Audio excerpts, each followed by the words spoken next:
ये ऑन करनी ये ऑन नहीं हो रहा अच्छा so friends, colleagues, you all had the benefit of listening to the Honorable Minister and Secretary Deity in the inaugural session. I thought this session should be devoted more to interaction and discussing the way forward. So I will just briefly set the ball rolling. NILIT and its partner institutions, they have carved out over the years a very special role for themselves as a premier institutional framework in the area of imparting ICT skills, conducting examinations and certification. And now that the stage is set for a phenomenal increase in the demand for such skills, quantitatively, and also qualitatively, the demand for e-governance related skills. It is time for NILIT and its partner institutions to think how they will fill this space, because there is going to be demand, and if you do not do so, other organizations will come up and will cater to that demand. But you are uniquely positioned to do so by virtue of being there in that space already and having a certain credibility. Qualitatively, because all range of e-governance related skills will be required in the central ministries, in the state governments, and we are not even thinking yet in terms of skills required of employees in the urban local bodies and at the panchayat level. Look at some of the major initiatives or developments which are nearing culmination or which are on the anvil. The Electronic Delivery of Services Bill has been approved by the Union Cabinet about a fortnight ago. This means that within 5 years, all departments in the states and of course in the central government and the municipal bodies, they will have to provide all their services in electronic mode, which means a massive expansion in the deployment of e-governance related applications. They have the leeway to extend this by another 3 years at the most. So e-delivery of services will become the normal or the default mode of delivery of services. Manual mode will become gradually extinct. So who will deliver these services? It is not enough for employees in these organizations to possess basic ICT skills. They will be required to run applications. They will be at the front end of the delivery of services. Look at the mission mode projects which are under implementation. Take an example, the CCTNS project in the area of internal security or the Ministry of Home, which is being implemented nationally. In the entire police setup, in the state police department, the central police organizations. What does it mean in concrete terms? It means that for those of us who are familiar with how the police system functions, that the officers in the police stations, the sub-inspectors and ASIs, they will have to write their case diaries electronically, submit the reports to the higher formations electronically, supervision notes electronically, and after it is approved, communicate with the court in an electronic fashion. And the courts will communicate with the prison and back with the police in electronic fashion. So, huge requirement for police personnel to acquire these skills and to run applications, to formulate projects, to take care of other areas of e-governance like security, which is generally not in the consciousness of people in these organizations, because they are content to somehow run the applications and deliver service. Entire focus is on that. So somebody has to step in and meet this huge capacity requirement. How NILIT and its partner institutions will need to expand. More institutions will have to be roped in with the requisite infrastructure, with the requisite competencies. That is the point that needs to be deliberated upon. How course contents in niche areas will be developed so that the actual requirements of user institutions are met. Already, responding to these developments, several states have made ICT skills essential as entry requirement into government service. There are one MOU was signed in the morning between NILIT and Jharkhand. There are others which have made these skills necessary for promotions. So this is the emerging scenario, and this is the scenario in the government space. But there is a corresponding demand in the private space also, because people will need ICT skills. There is an ambitious target enunciated in the IT policy, which was approved in October 2012 by the central government, by the Union Cabinet, that at least one person in each household should become e-literate.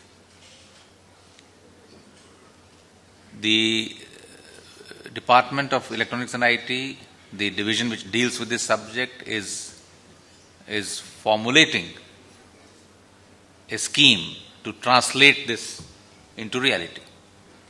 And they are struggling to find adequate number of institutions in the states, in the districts, which will have the capacity to implement a project of such dimension. So this creates a huge opportunity for institutions like NILIT, which have a pan-India presence, and which have the system of partnering with institutions in the private sector. So that, in a sense, sets the agenda for future. And with these introductory remarks, I will now request my co-panelists to further elaborate on this thing, or for you to participate in the discussion. Thank you.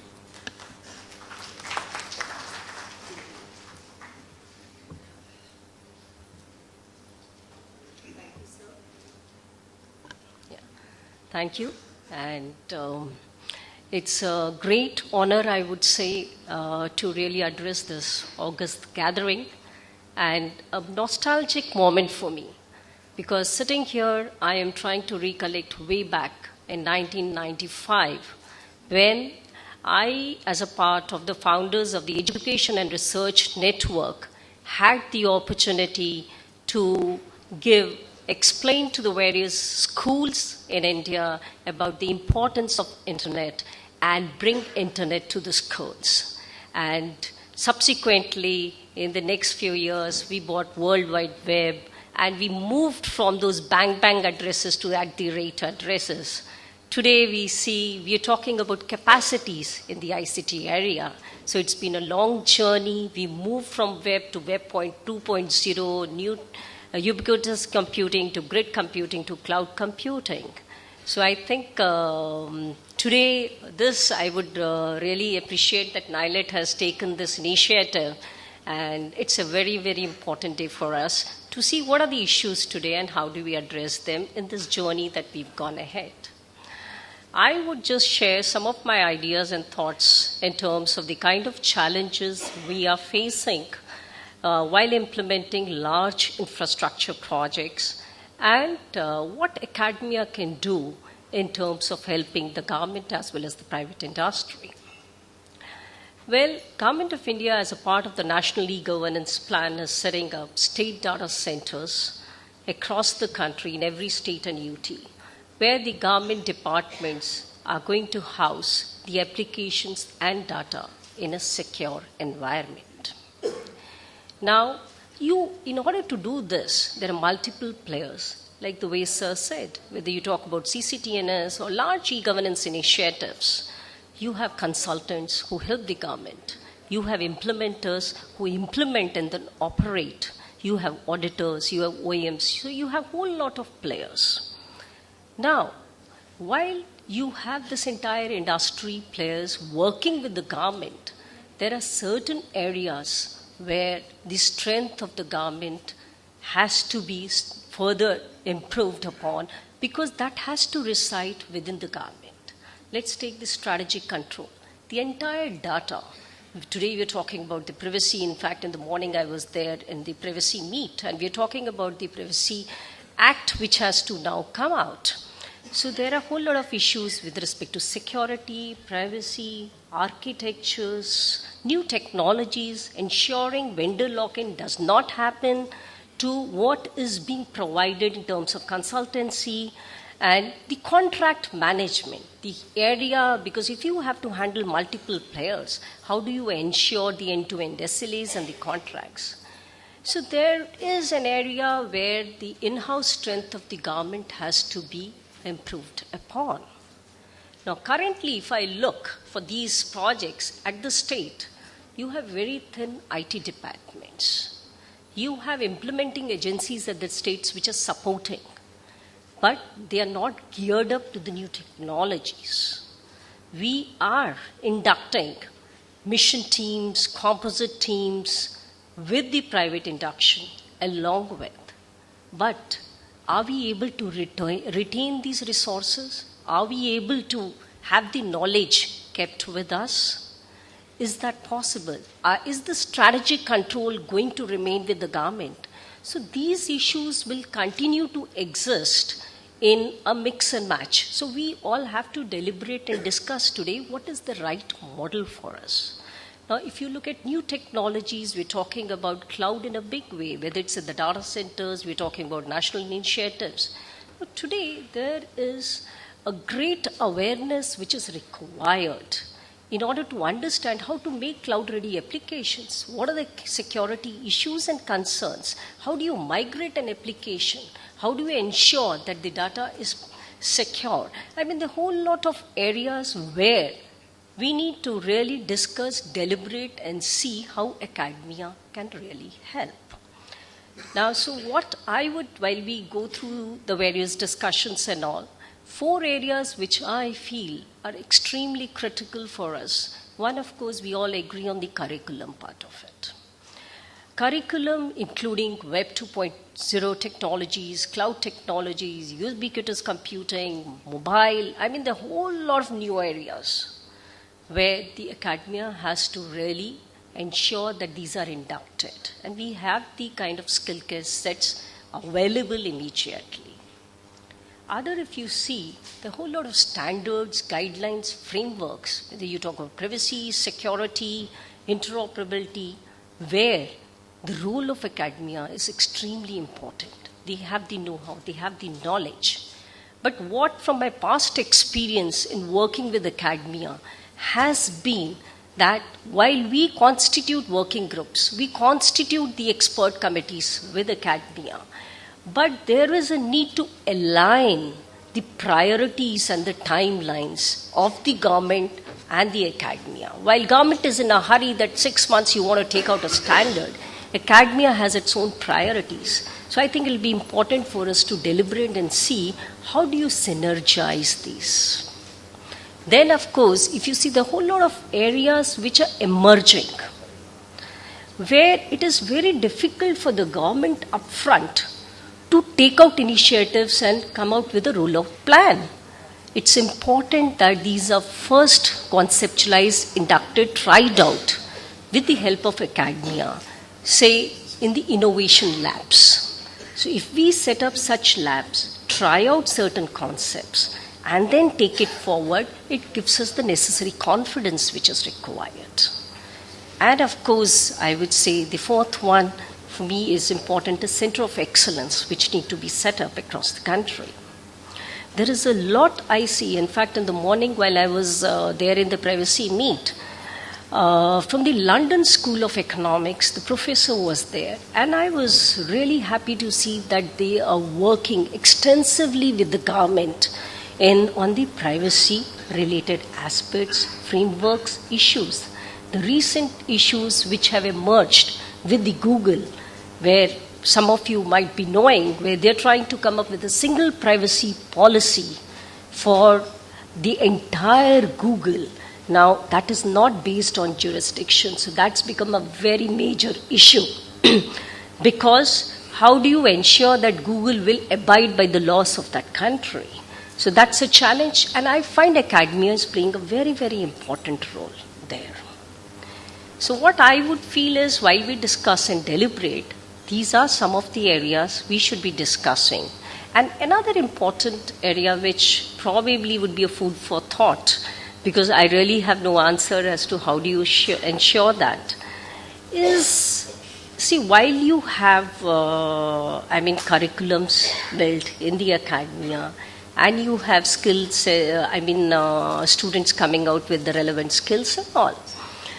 But as I mentioned earlier, the in-house capacity has to be strengthened. Is there a way for us to work out a mechanism by which you have that continuity in terms of the flow between the academia and the government? Can you have such tie-ups where there are certain things which are sponsored and there is an assurance which comes up? Is there something? So while we move around, discuss, we'll also think through these areas. So with this, I think I'll request my next panelist to thank you so much. So, thank you, Renu. Renu has mentioned some of the specialized areas in which capacity building needs will arise in the government.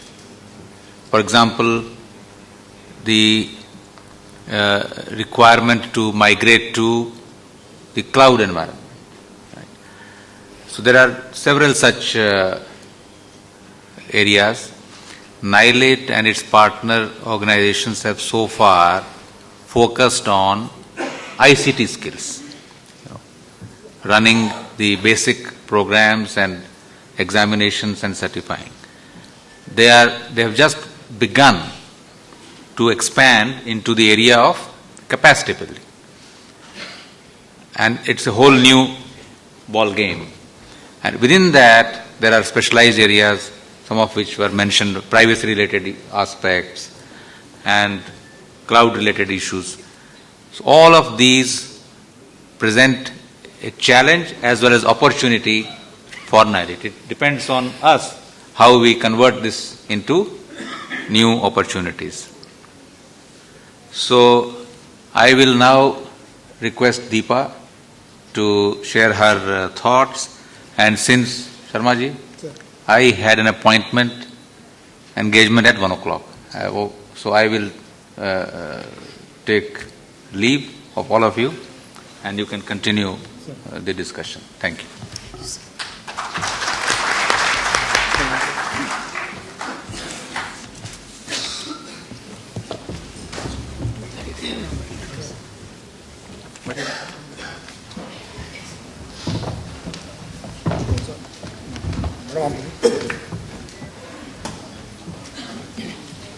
I just wanted to show you a couple of slides, and I thought we could share a few points on which we could further discuss.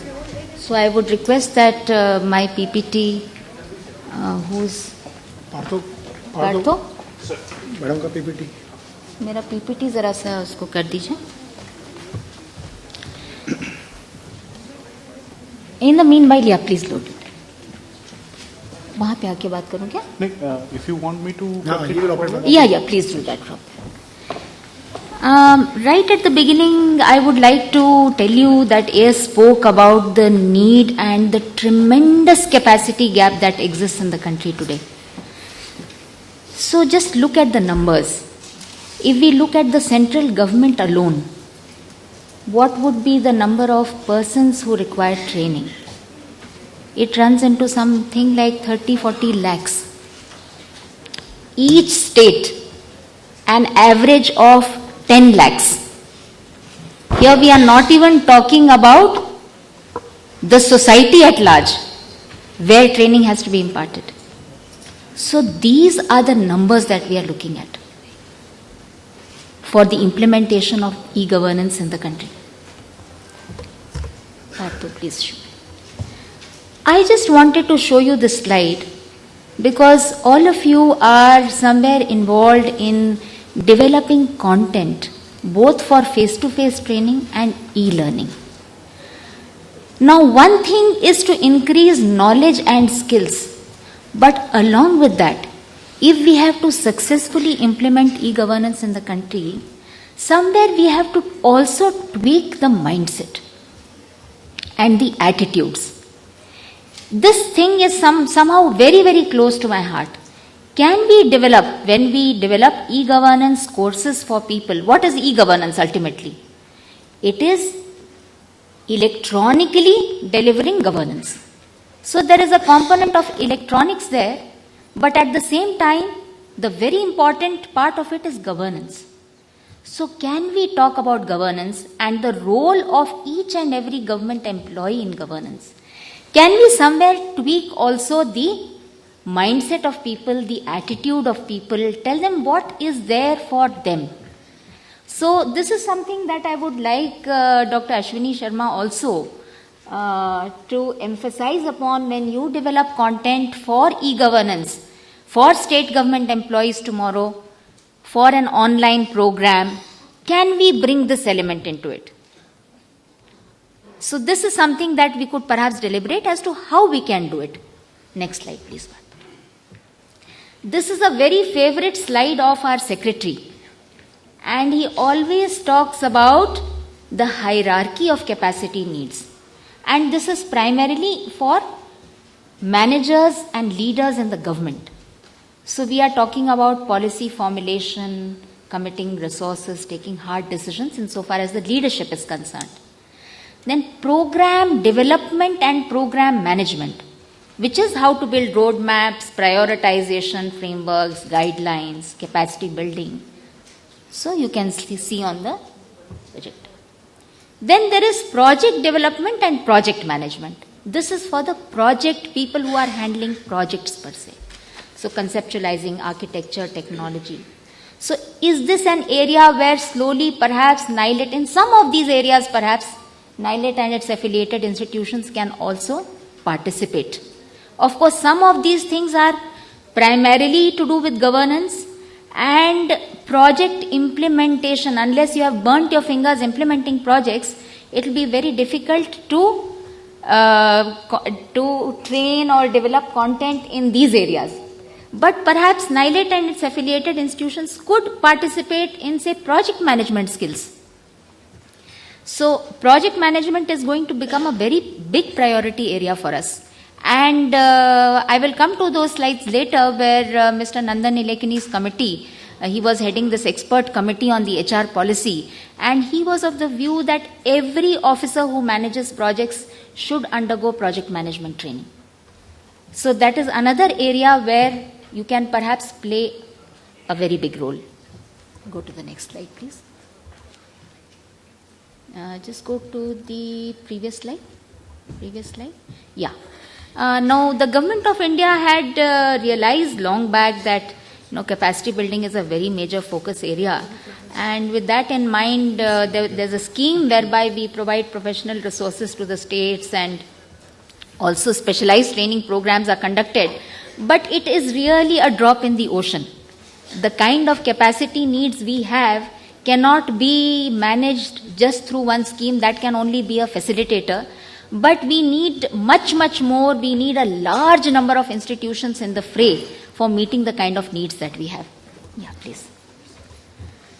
So these are the kind of capacity gaps I thought I will flag to you for discussion. Training very large number of stakeholders, developing training institutions, building a large pool of master trainers, say, who are certified, for training at different levels, and for meeting the tremendous need, the online and certification programs, where I think you will have a very big role to play. NILET, as AS pointed out, is very well organized. It is spread throughout the country, and this is an area in which it can play a very large role. Please go to the next slide. The HR policy, which I had just, HR policy for e-governance, the expert committee which was set up, it has recommended that there should be a comprehensive and continuous learning or training framework for different levels of officials in the government. Here, of course, again, there is a larger ecosystem outside there. There are private companies which are participating today in e-governance, so their training, the needs of the society and the citizen, of course, at large. Then mandating ICT skills at all levels. Here again, I think NILET has a very important role to play. Embedding e-governance in the foundation and mid-career training at all levels, and as I just spoke, specialized skills for officers managing e-governance projects. Please go to the next slide. Role of NILET, we have been discussing that, how, the certification through online training and testing centers, if we can spread it throughout the country, if we can manage the e-governance training for employees of the government at large, it would be a fabulous contribution that NILET could make. With these thoughts, and I would like to end here and request my other co-panelists to share their thoughts with me. Now I would request Mr. Piyush Gupta, a very senior, well-known personality in the field of capacity building in case of e-governance. He's already brief has been given about him. I think we can share his views also, and then we'll request subsequent to him Mr. Bharadwaj, who is also a director in Ministry of Corporate Affairs, and he has been handling one of the famous e-governance project, MCA 21, which is a real rollout being made in the country. And subsequently we'll try to consolidate that how we can take up this opportunity which is existing in the country in the field of e-governance capacity building through NILET and through NILET partners. Thank you very much. A very good opportunity, in fact, because NILET has been one of the premier organization I know since quite early 80s when it was DUAC and doing extensive capacity building in the area of IT, core IT. But when we talk of e-governance, there is a major shift which we are looking at. And I would just like to highlight some of the pointers in terms of what really the challenge is and the shift is, where now NILET or such type of organizations are looking at building capacities. Okay. When we talk of e-governance, it is a transformation. Transformation would mean not just adding up computers or IT, bringing more software, hardware, but in terms of changing the procedural aspects of the functioning of the government. How does the government deliver its services? So how do you transform that? Okay. So that's more to do with the governance part. Again, coming back, previous speakers also were talking about governance. So that's a major part, and IT plays one of the role in that. Okay. And when we talk of really the shift what we all are aware of computerization. In computerization, when we say application, how does the application work? So we primarily talk of how. In e-governance, we are questioning why this is required, why this procedure is required, why this form is required. Okay. So that's a transformational shift which we are really looking at. And that's a major shift. It's attitudinal, because we are bogged down with IT a lot. We are bogged down with how to work on the computers. Okay. But why is this required? That is what the shift which we really need to understand when we are talking of e-governance in terms of capacity building. Okay. A simple framework which really brings out the essential areas under which you need to build up capacities when we talk of e-governance are these 4 pillars. Okay. If capacities are not built up around any of these 4 pillars, the building for e-governance is going to collapse. Okay. So it's like the essential pillars which we look at as PPTR and processes, reforms in the processes. How do you take people together? That is what, again, Deepa in the earlier session she was talking about. Technology, yes, it is also one of the pillars. But one of the pillars, that's what we need to really appreciate. And resources in terms of funding. So how do you build up business models? Okay, so those sort of elements. And then in terms of design phase, primarily we look at these 4 questions. Okay. So there's a lot more when we talk of designing or developing e-governance project. Okay. The technology plays one of the important part.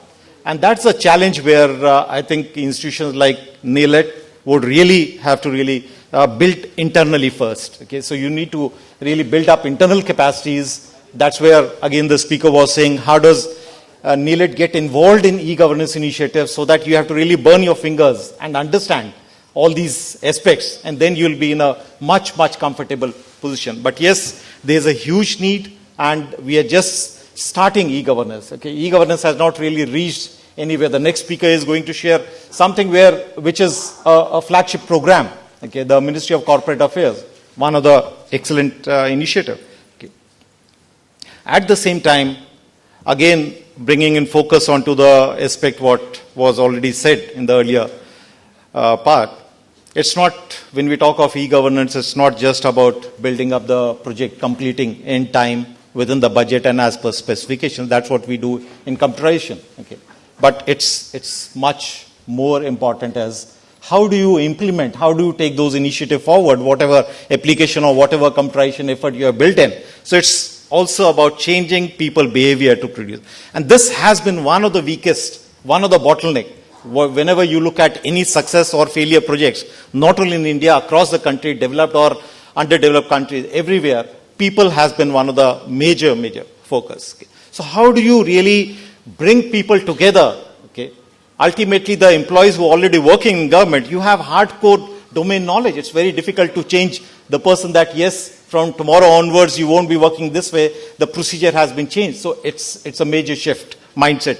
And this is where major, I think, capacity building initiatives should really be spelled around.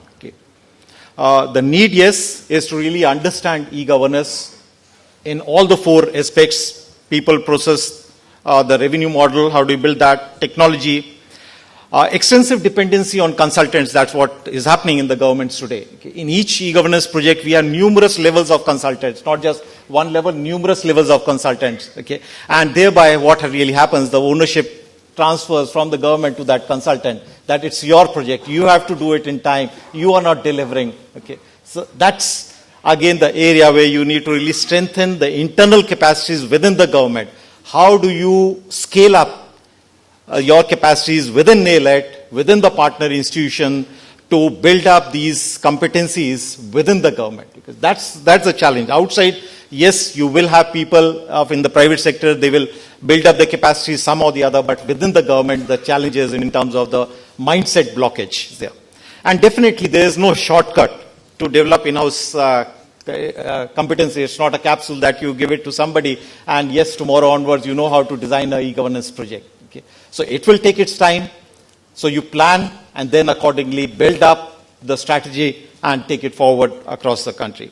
Some food for thought, the challenges, yes. Challenges are there in terms of e-governance training, by and large, is not a copybook type of training.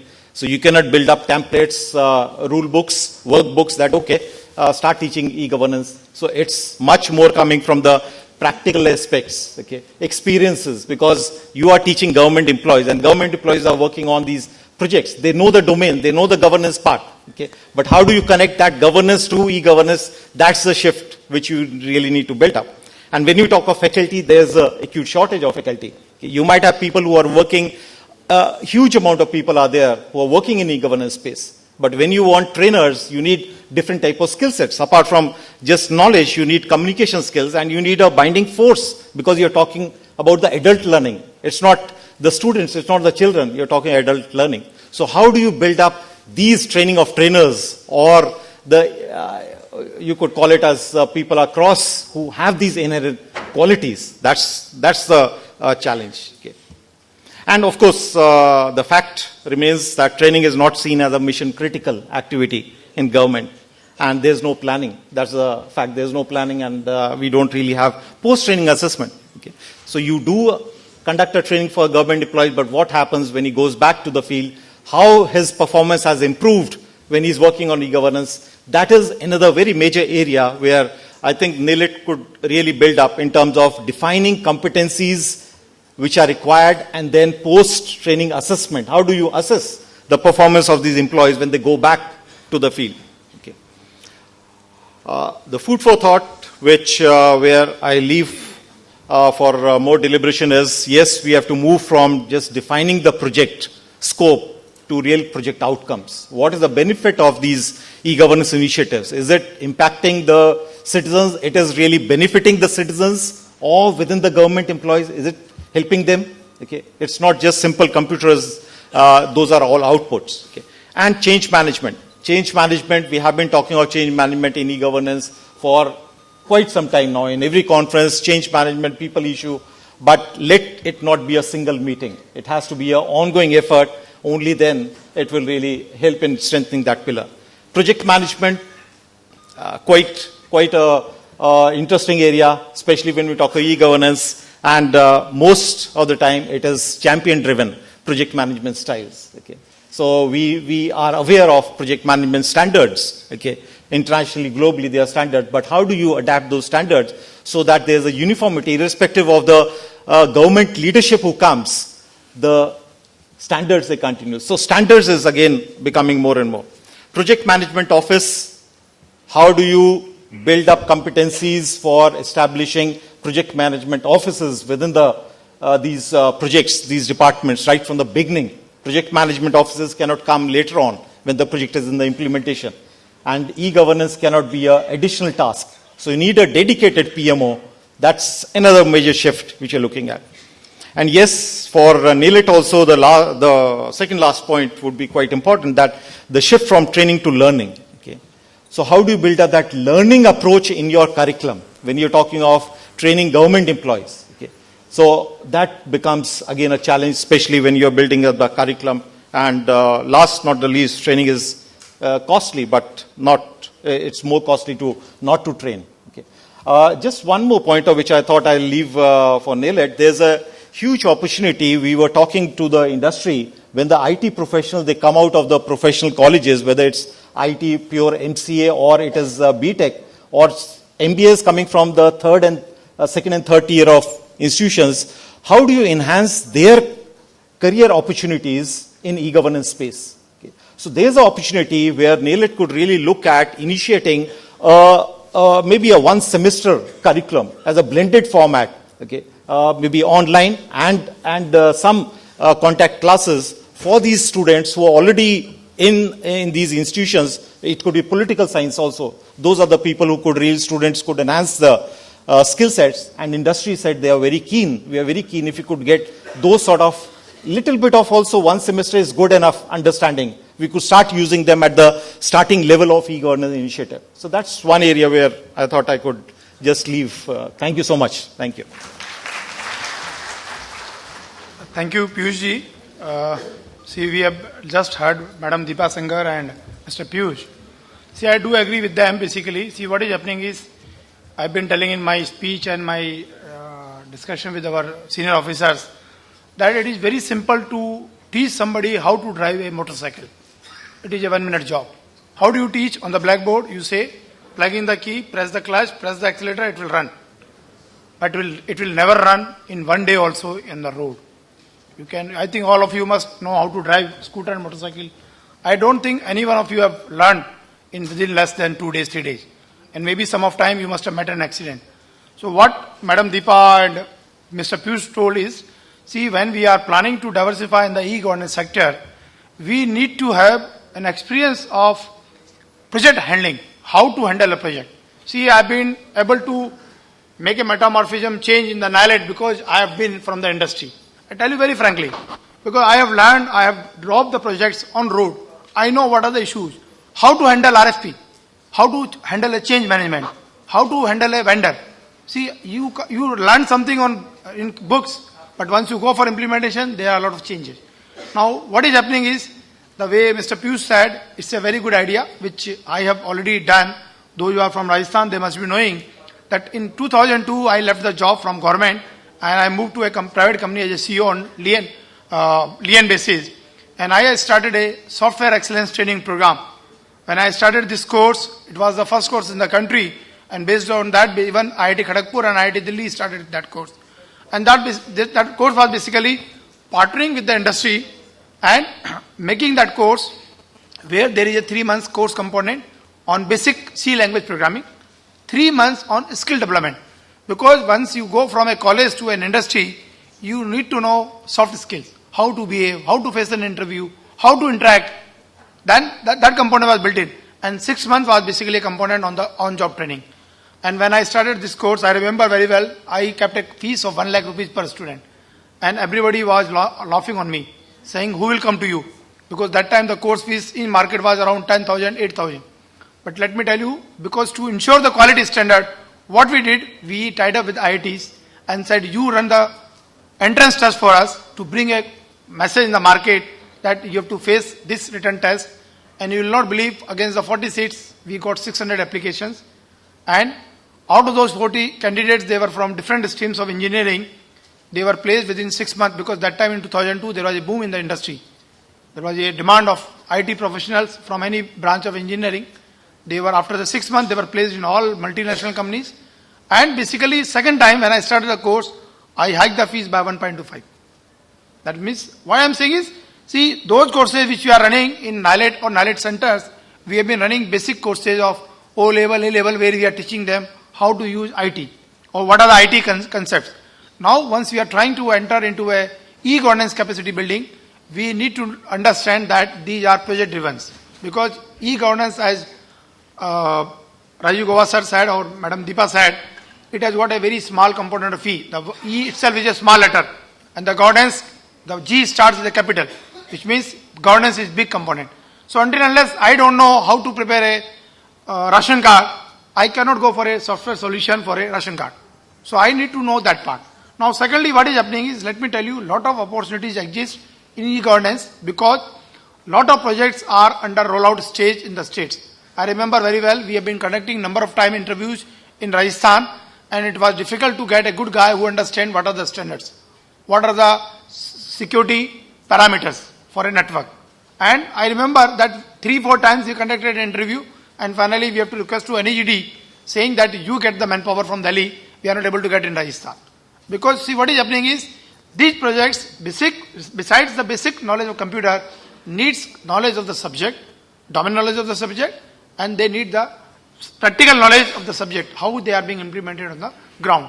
So why I am saying is this, basically, once we are planning, see business is not an issue in this.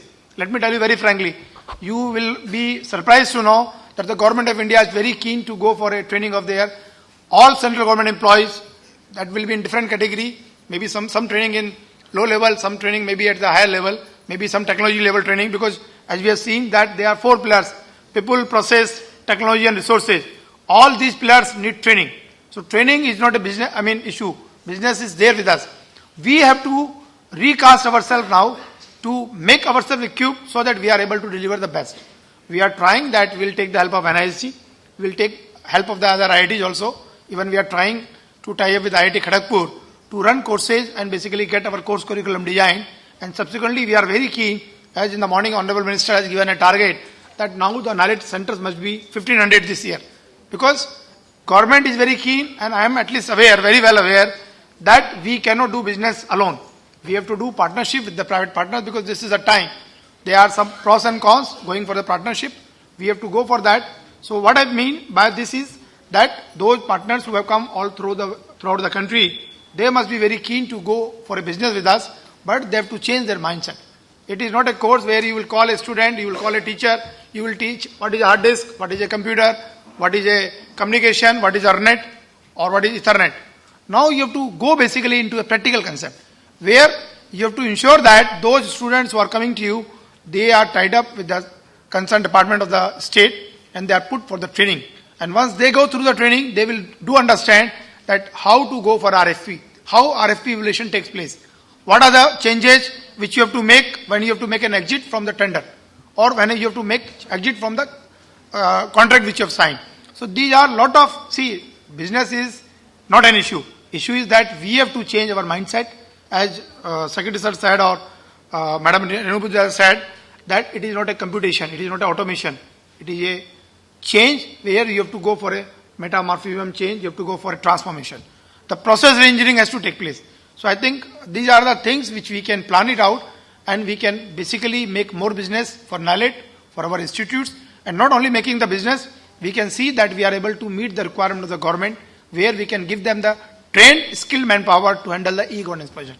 Because e-governance projects will only be successful when they are rolled out throughout the state, throughout the country, and they are able to deliver the right services which we are trying to do.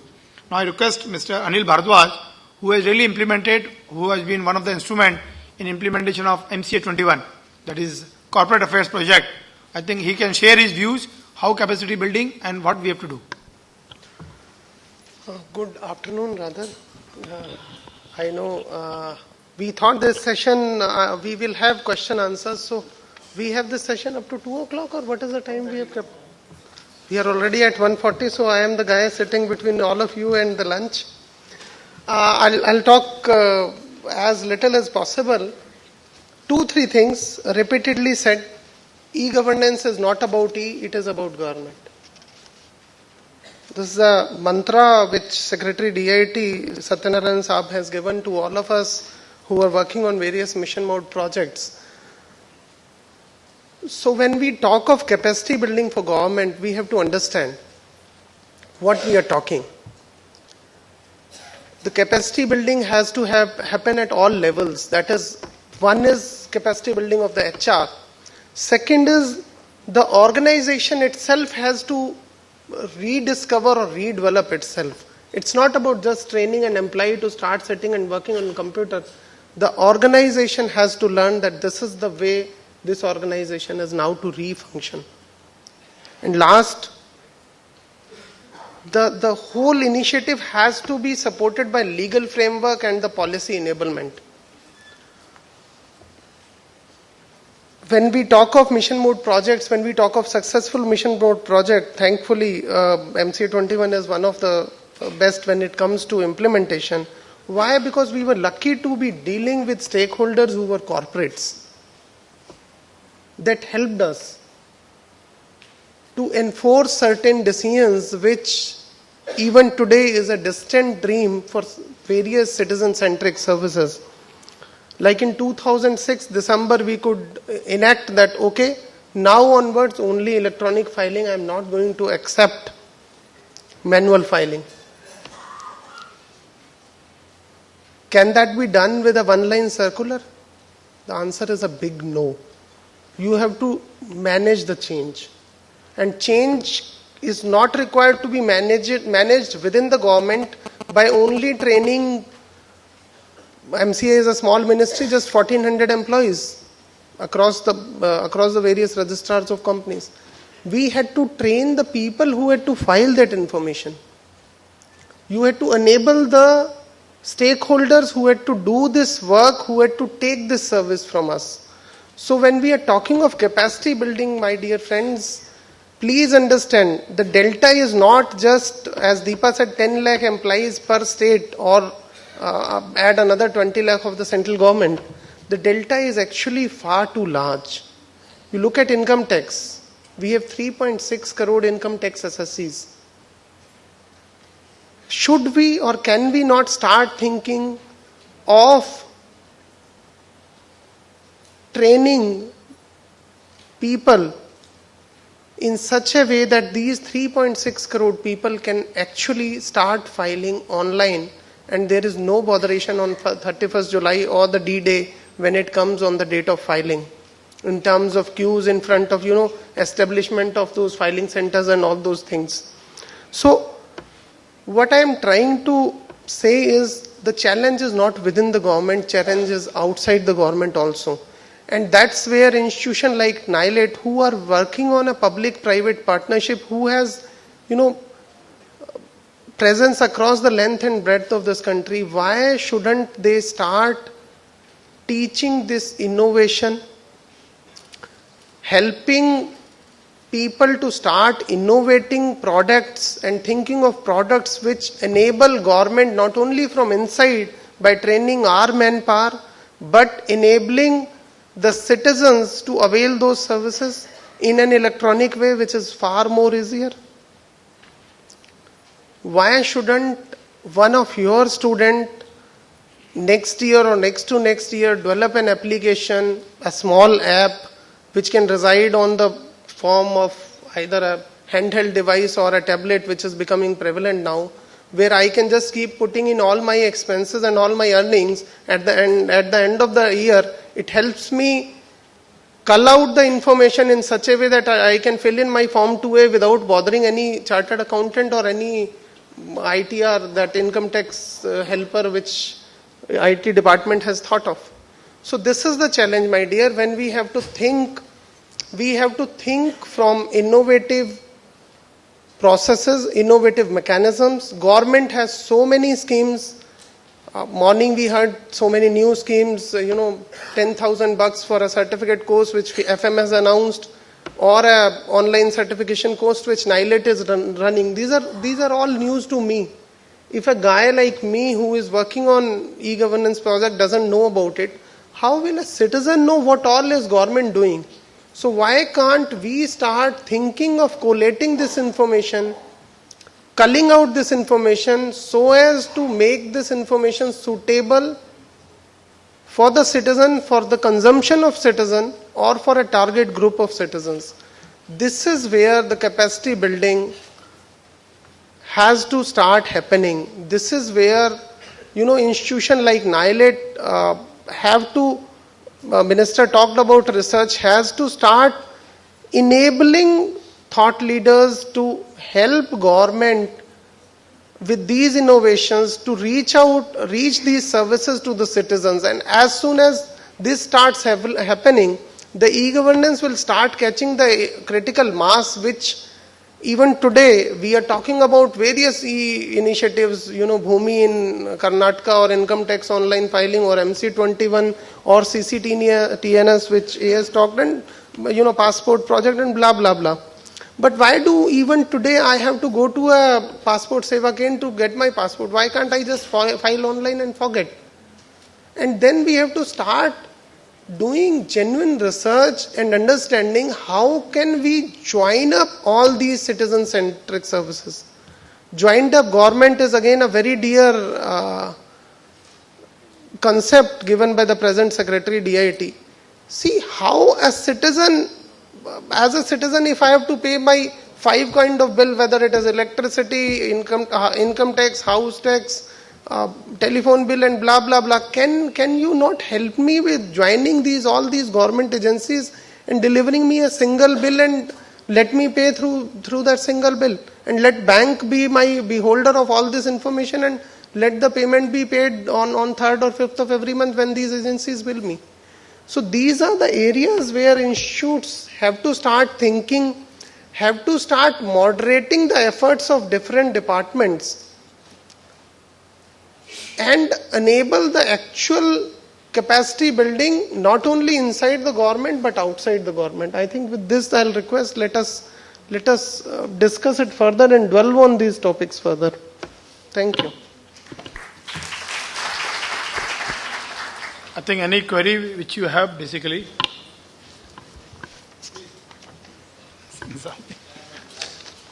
Mike? Mike, come here.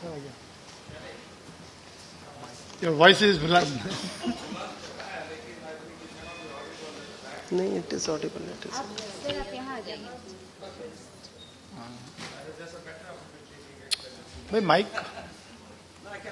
Till the mic comes in, I think they've brought the mic.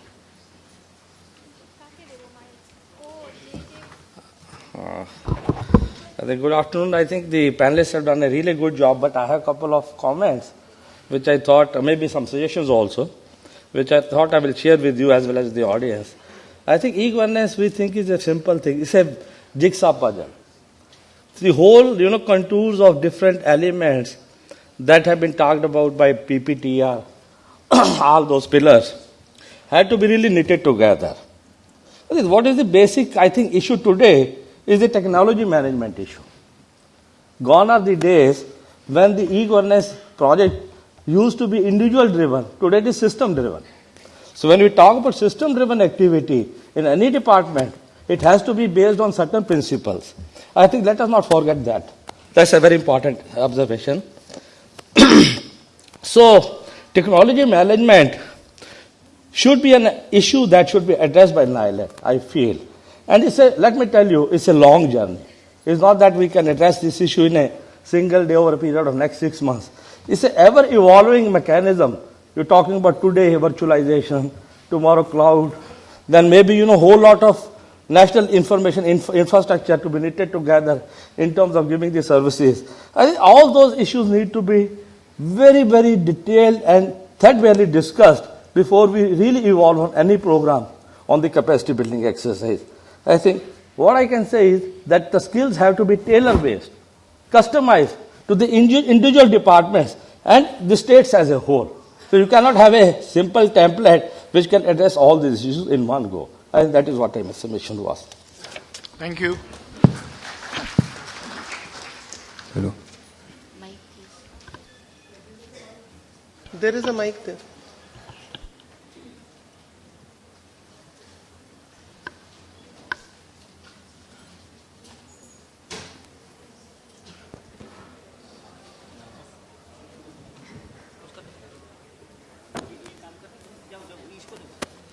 Hello. Respected panelists and all the people present here, though maybe I'm the youngest one in this whole hall or this whole auditorium, but I got inspired by your thought of this, we can create a small app that you just said just a few minutes ago. So I just want to ask all of you panelists and all the people sitting around here that even if I thought of this, being an engineer, I'm an engineer, and if I try to develop this app, so do we have this, will that be accepted by our government or being in this country, India? If I'm in another country, maybe it is possible, but being in India, will that be accepted by the government? Or will being belong to a middle family and not recognized, and so will that project which I'll work on for the 2 or 4 years, will in future that will be implemented, or all my efforts will go in vain? So that's what I want to ask. Yeah, that's a very good question. Maybe I would like to just give you an answer to this in terms of, recently we have a mobile application store which has been set up by government, and we have basically announced a competition whereby anybody who comes up with a creative mobile application will be awarded. The first award is 1 lakh rupees, and then we have 3 more awards of 20,000 each, So that has been, of course, that's over 31st March was the last date, so it was run for a month or so. So you do see that already government has started taking initiative in this direction by trying to encourage creative and innovative minds to build applications for the government which can be accepted. So definitely this is an area, and I think we can maybe structure it a little more, in terms of trying to set up a knowledge bank or something where we can have this on a regular basis in different areas. So I think ma'am, please excuse me. Actually, I just want to mention one thing also. Although these plans and these gifts will awarded 1 lakh, and the challenging mind will be given this platform and opportunity. But we all know that it is not fair. Even the reality shows that we see on the screen, on the TV shows, they are also not fair. The winner is already decided before the competition go on. See, while I appreciate your feelings, my request to all the all the people from audience, kindly introduce yourself before you ask your question. Okay. Coming to the specific remarks of this young mind filled with enthusiasm and energy, A is, why are we looking at support from government? Did Skype get the support from government? We all use Skype. Did any government agency supported Skype or asked me to use Skype? See, please, if we have to innovate, let's think innovatively. Yes, you will need support. Somebody has to help you with the IPs, with the application-based interface on my portal or any portal. Luckily, see, there is an information gap which I said at the outset, that there is an information gap. I didn't know that NEELET is running an online course which is available free of cost. I didn't know. So similarly, many of us don't know many of the government policies, and that's where I am saying, institute like NEELET with public-private partnership of more than 500 institutes today and 1500 by the end of, I think, next March. I know Dr. Sharma is apt for all the challenges which Minister has thrown to him. Let us bridge this information gap. Let all of you be the enablers. Government is already out with an open data policy. There is an open data portal which is being established. All the information related to all the important data which is available with various governments, and I am beholder of the financial information. All public, private sector company, all 10 lakh of them file their balance sheet and financial information with my portal every year. It's a gold mine of information, and already I am sharing this information with more than 55 different agencies, all banks, and thousands of unknown financial analysts which pay 50 rupees and take it from the front office, which is available. If you see all this Times Now investigation into any company, I won't name the companies, the information they flash is the Ministry of Corporate Affairs, which they take from my portal because it is available on the click of a mouse. So what I am trying to say is, let institution like NILET with the support of partner institution build this kind of a structure where innovators like you, let them be the bridge between my portal and you to enable you to develop those applications, and that's where the actual capacity building will automatically start, because when you will start thinking on how to consume these services, we are thinking of all innovative services day in, day out, but unless the citizens really start consuming these services, no point putting all the information related to land records on a portal if the whole villagers don't know how to see my house information on that portal. So how to bridge that gap, how to create this is where the challenges and this is where the capacity building is required. Okay. Excuse me. If I can move in, because of the paucity of time, we will be closing this session. Any questions probably you can take during the breakout. We are almost an hour late. In fact, we were supposed to start even after lunch, finishing lunch and start with the next session and complete that also by now. Apologies for that, but thanking all our panelists also. Just one suggestion. Please be seated just for 2-3 minutes. Let's thank our panelists who have extended their thoughts here, and would like to request Mr. Moon, the Director NILET of Srinagar, to kindly present the mementos. Please take lunch now. No, I've had lunch, so I'll leave at Thanking first Ms. Renu Budhiraja.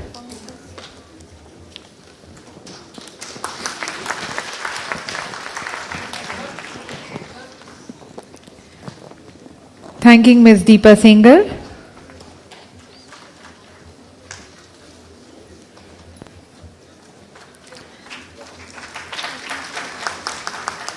Our thanks to Shri Piyush Gupta.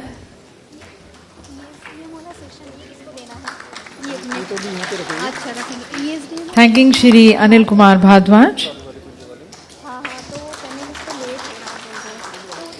and thanking the Managing Director of NILET, Dr. Ashwani Kumar Sharma.